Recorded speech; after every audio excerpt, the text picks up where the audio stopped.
चलिए शुरू करते हैं। हाँ जी बच्चों, तो शुरू करते हैं बेटा आज की क्लास। और जैसे कि लास्ट वाले लेक्चर में हमने डिस्कस किया था ट्रेड डिस्काउंट और कैश डिस्काउंट की बेसिक एंट्रियां। आज जो हम पढ़ेंगे वो ट्रेड डिस्काउंट और कैश डिस्काउंट की थोड़ी एडवांस एंट्रियां होंगी बेटे। एडवांस से मेरा मतलब ये है कि जैसे पिछली क्लास में जो क्वेश्चन कराए गए थे ना, उनमें बेसिकली क्या हो रहा था, या तो ट्रांजेक्शन में ट्रेड डिस्काउंट था या फिर कैश डिस्काउंट था, दोनों नहीं थे। आज ऐसे भी सवाल करेंगे कि एक ही ट्रांजेक्शन में ट्रेड डिस्काउंट भी आ जाए, उसी में कैश डिस्काउंट भी आ जाए, तो क्या करते हैं। तो उसके लिए सबसे पहले मैं आपको बता दूं, जब ट्रेड डिस्काउंट कैश डिस्काउंट, मान लीजिए आपने सेल करी है। अब जब मैंने गुड सेल करी तो मैंने बोला कि भाई हमारे यहाँ, जैसे मान लीजिए सपोज करो ये माइक है साहब जो मैंने लगा रखा है। अब मान लीजिए इस माइक की कॉस्ट 1000 रुपए है। कॉस्ट कॉस्ट समझते हैं आप, कॉस्ट मतलब जितने रुपए का सामान मतलब हमें पड़ा है, तो 1000 रुपए इसकी कॉस्ट है। और जब मैंने कस्टमर को बेचा तो इस पर 20% प्रॉफिट कमाया, 5% ट्रेड डिस्काउंट दिया, 2% कैश डिस्काउंट दिया। जब इतनी सवाल इंफॉर्मेशन में आ जाती है ना कि कॉस्ट 1000 रुपए है, 20% प्रॉफिट कमाया, 5% ट्रेड डिस्काउंट दिया, 2% कैश डिस्काउंट दिया, तो बच्चे मौत मांगना शुरू कर देते हैं कि हमें तो ये समझ नहीं आ रहा, पहले 20% निकाले, 5% निकाले, 7% निकाले, क्या निकाले। तो ऐसी सिचुएशन में हमने क्या कर रखा है बेटे, आज से कई साल पहले एक प्रोसीजर बनाया हमने और उसका नाम हमने रखा राहत। आपको ऐसी सिचुएशन में राहत की जरूरत पड़ेगी बेटे। ये राहत कुछ नहीं है, ये प्रोसीजर है। जैसे आपको मैंने बोला 20% प्रॉफिट है, 5% ट्रेड डिस्काउंट है, 2% कैश डिस्काउंट है, तो बंदा आधे तो इसी टेंशन में रह जाता है कि पहले क्या कैलकुलेट करूं। तो उसके लिए स्टाइल है, वो स्टाइल क्या है वो सुनो। तो राहत की जरूरत जब पड़ती है, जब आप लोगों को ट्रेड डिस्काउंट कैश डिस्काउंट दोनों आ जाए, तो हम पता है क्या करते हैं, सबसे पहले हम लिखते हैं कॉस्ट प्राइस। क्या लिखते हैं? Cost price. इस कॉस्ट प्राइस के अंदर बेटे हम ऐड करते हैं फिर प्रॉफिट। कॉस्ट प्राइस में जब प्रॉफिट ऐड करते हैं तो जो वैल्यू आती है वो कहलाती है बेटे एक तरह से लिस्ट प्राइस, या फिर इसको कैटलॉग प्राइस भी बोला जाता है। ठीक है। अच्छा, कॉस्ट प्राइस में ऐड करेंगे प्रॉफिट तो क्या आएगा? List price. लिस्ट प्राइस से माइनस करेंगे बेटे ट्रेड डिस्काउंट। ठीक है। तो जो वैल्यू आएगी ना, वो वैल्यू या तो परचेज की मानी जाएगी या फिर सेल की मानी जाएगी। ध्यान रखना इस बात को। लिस्ट प्राइस से जब माइनस करते हैं ट्रेड डिस्काउंट, तो जो वैल्यू आता है वो या तो परचेज का माना जाएगा या फिर सेल का। अच्छा, फिर इसके अंदर से हम माइनस करेंगे बेटे कैश डिस्काउंट। फाइनली जो वैल्यू आएगी वो या तो कैश पेड की वैल्यू है या फिर कैश रिसीव की वैल्यू है। लो, जिस बच्चे को ये राहत वाला प्रोसीजर याद है ना, समझ लो उसका एक भी क्वेश्चन गलत नहीं हो सकता ट्रेड डिस्काउंट कैश डिस्काउंट वाला। ठीक है ना। तो ये चीज आप लोगों को बेटे थोड़ा सा ध्यान रखनी है कि राहत का यूज कहाँ करते हैं। सबसे पहले क्या लिखते हैं? कॉस्ट प्राइस, उसमें ऐड क्या करते हैं? प्रॉफिट। तो आता है लिस्ट प्राइस, उससे माइनस करेंगे ट्रेड डिस्काउंट, तो परचेज या सेल की वैल्यू। तो क्वेश्चन पढ़ के पता चलेगा, परचेज है तो परचेज, सेल है तो सेल। और इतना भी सबको पता है, परचेज होगा तो डेबिट और सेल होगा तो क्रेडिट। माइनस करेंगे कैश डिस्काउंट, तो कैश पेड या कैश रिसीव की वैल्यू आ जाएगी। अच्छा आप बताओ, जब हम जर्नल एंट्री बनाते हैं तो उसमें ट्रेड डिस्काउंट को तो रिकॉर्ड करते नहीं है, वो तो डेबिट क्रेडिट होता नहीं, लेकिन कैश डिस्काउंट रिकॉर्ड होता है। अब कैश डिस्काउंट डिस्काउंट अलाउ भी हो सकता है, रिसीव भी हो सकता है, वो तो डिपेंड करता है सिचुएशन के ऊपर। अगर कुछ खरीदा होगा तो फिर पेमेंट करनी पड़ती है तो डिस्काउंट रिसीव होगा, और अगर कुछ बेचा होगा तो उसमें आप डिस्काउंट अलाउ कर सकते हैं। ठीक है। तो आइए एक बार, मैंने 5 से 6 एंट्रियां लिखवाई हैं बेटे, उन 6 एंट्रियों से हम पूरा कॉन्सेप्ट क्लियर कर देंगे, फिर आपको कोई दिक्कत नहीं आएगी। ठीक है ना। तो वो 6 एंट्रियां करनी शुरू करते हैं। आइए एक बार स्क्रीन पे, जैसे कि आपको क्वेश्चन दिख भी रहा है, तो जो है समझिएगा। देखो, राहत को लिखा रहने देते हैं साहब, क्योंकि राहत की जरूरत बार बार पड़ेगी। ठीक है ना, वो ऊपर लग जाएगा।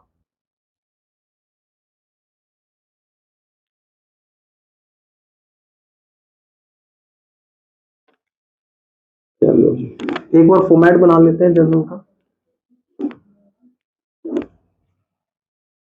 यहाँ हमने लिखा डेबिट, यहाँ लिखा क्रेडिट, यहाँ एलएफ और डेट। एक बार मैं देख भी लूं कि वीडियो सही शूट हो रही है कि नहीं हो रही है।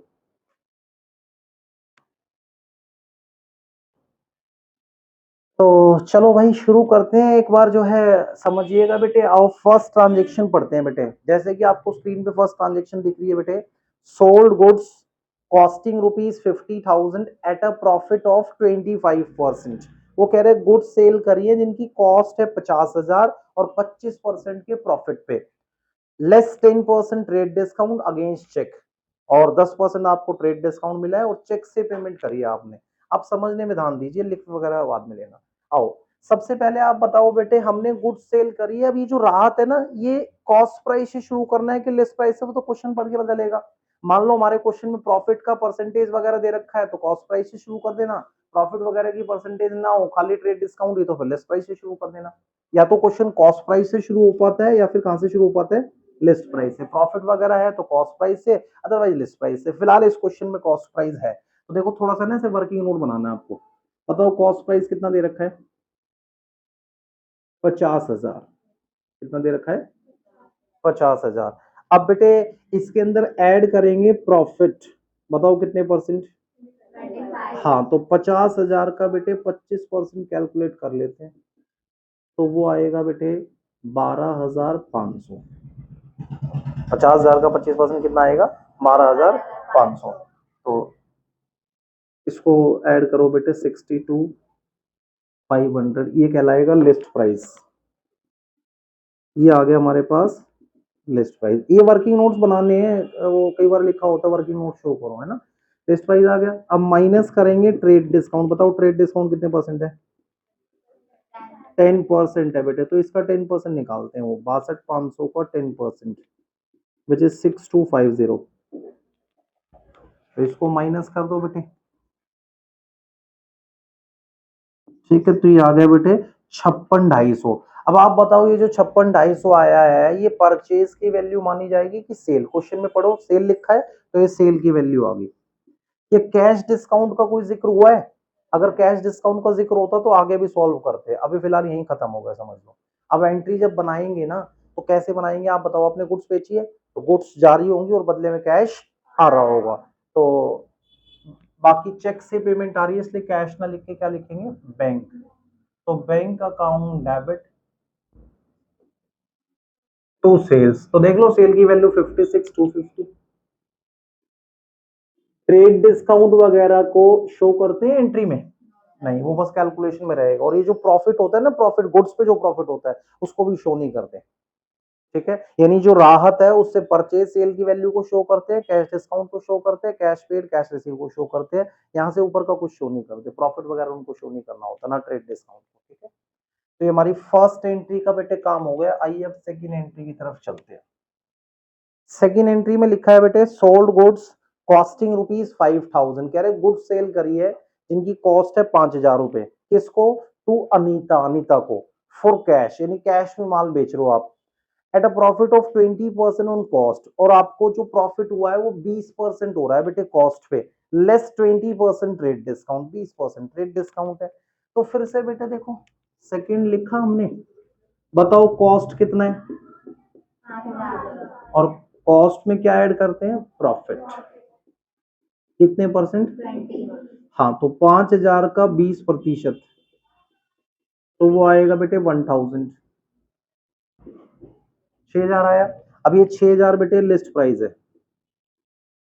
अब इसमें से माइनस करेंगे ट्रेड डिस्काउंट, वो कितने परसेंट है, 20%, प्रॉफिट भी 20% और ट्रेड डिस्काउंट भी 20%, ठीक है। तो बेटे 6,000 का 20% जो कि आएगा 1,200 रुपए, 4,800। ये एक तरह से सेल की वैल्यू आ गई। क्या आगे सोल्व करने की जरूरत है, आगे जब सोल्व होता जब क्वेश्चन में कैश डिस्काउंट रहता, ठीक है ना, फिलहाल वो नहीं है। तो अब आप बताओ गुड्स बेची है तो गुड्स जारी होगी और पैसा, तो cash account debit to sales account, कुछ नहीं है।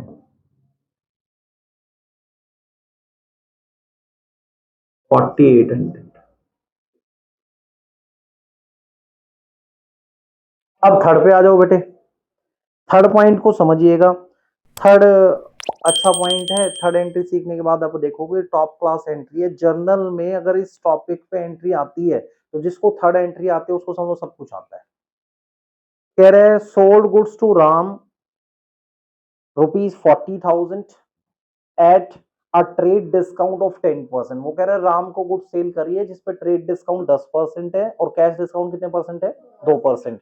Ram paid 1/4 amount in cash. Ram ने ना 1/4 अमाउंट कैश में दिया, इसका मतलब 1/4 अमाउंट तो अभी दे रहा है, बाकी जो बची है वो अभी नहीं दे रहा, वो बाद में देगा, यानी वो उधार माना जाएगा एक तरह से। क्या माना जाएगा? उधार। तो अब कैसे बनाएंगे, सुनो। सबसे पहले आप बताओ, क्या इस सवाल में प्रॉफिट का परसेंटेज है?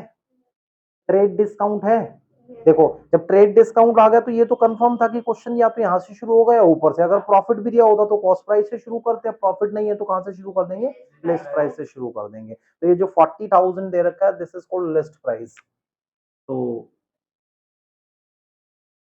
लिस्ट प्राइस बताओ भाई कितना है? 40,000। इसमें से माइनस करेंगे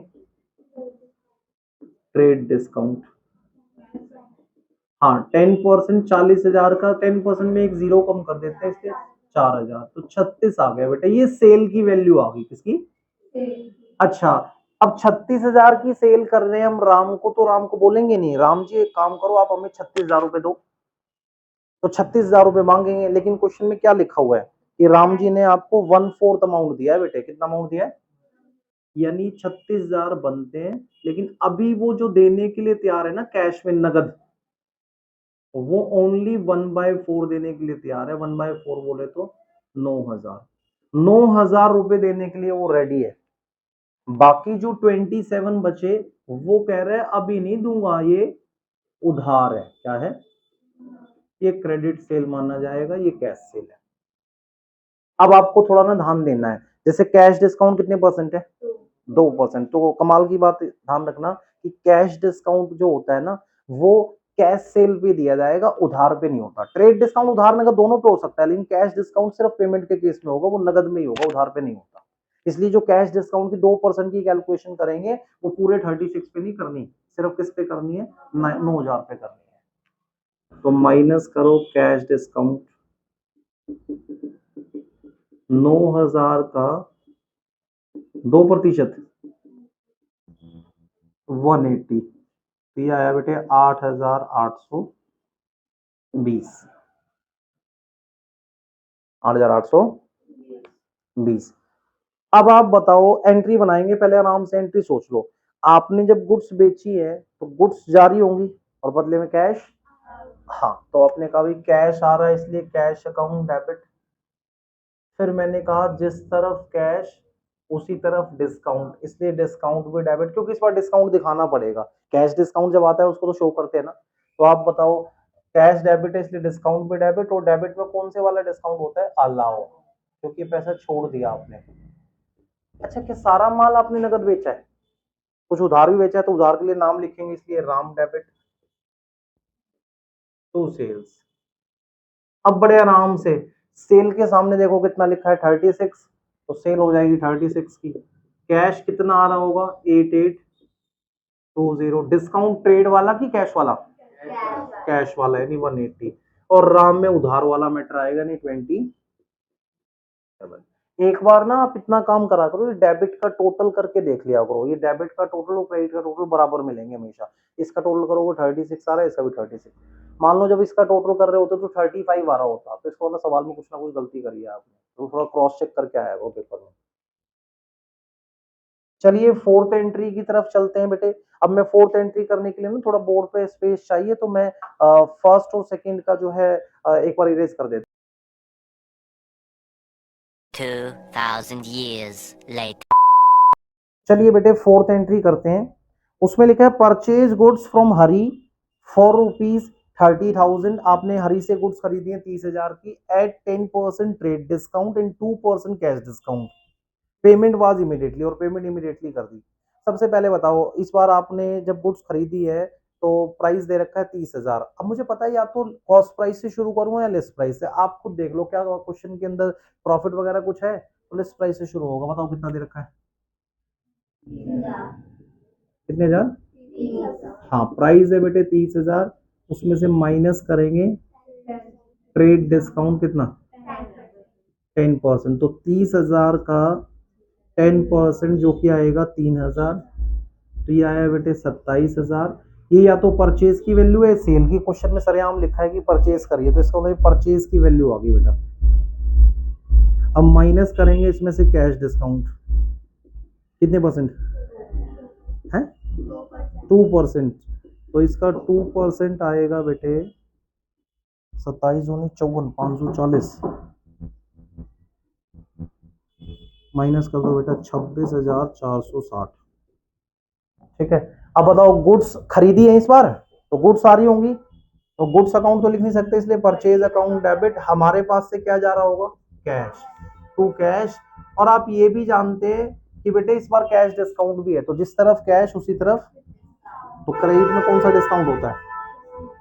क्रेडिट में डिस्काउंट होता है रिसीव वाला। तो आप बताओ बेटे, पेमेंट तो जा रही है 26,460, कैश डिस्काउंट है 540 और परचेज के सामने लिखा है 20। लो जी, ये फोर्थ एंट्री होगी। आइए फिफ्थ एंट्री की तरफ चले बेटे।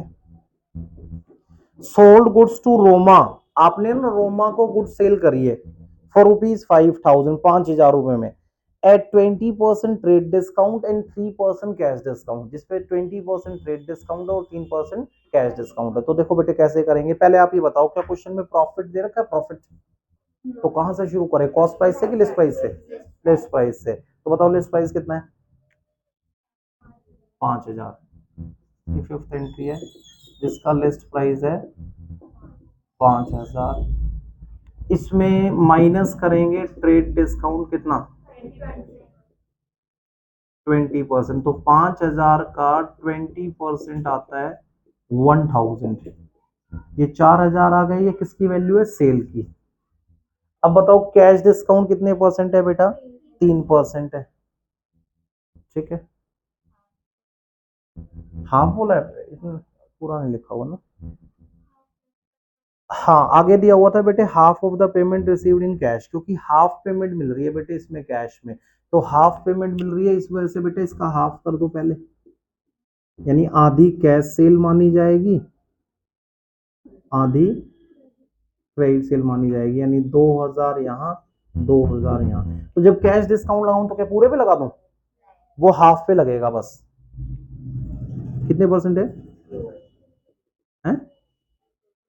2%, 3%, 2,000 का 3%, जो कि आएगा 60 रुपीज, तो ये आए 1940। ठीक है। अब बताओ गुड्स बेची हैं तो गुड्स जा रही होंगी, कैश आ रहा होगा, तो कैश अकाउंट डेबिट। आप बताओ जिस तरफ कैश उसी तरफ डिस्काउंट, हम साथ साथ हैं, कौन? कैश और डिस्काउंट साथ साथ है। ठीक है। और सारा माल उधार तो, नगद तो नहीं बेचा ना, कुछ उधार भी, उधार में नाम आ जाता है, नाम क्या है? Roma to sales. फिल्म देख के मुझे पता चला होने चलाओ, लेकिन आज मुझे पता चल गया था कि कौन साथ साथ है। अब देखो ये बताओ, कैश में 1940, कैश डिस्काउंट है 60 और उधार कितना है? 2,000 और सेल के सामने देखो कितना है? 4। खत्म कहानी। आइए आखिरी एंट्री करेंगे, लेकिन उसके लिए हमें थोड़ा मार्जिन चाहिए बेटे, तो एक बारी जो है हम कोई ना कोई वर्किंग नोट इरेज कर देते हैं, ये फोर्थ वाला कर देते हैं इरेज। ठीक है, आपने लिख तो लिया ही होगा।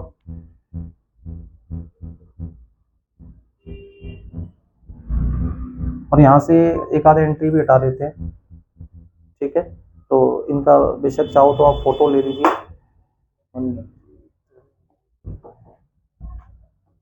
लो बेटे लास्ट एंट्री कर रहे हैं, सिक्स्थ एंट्री।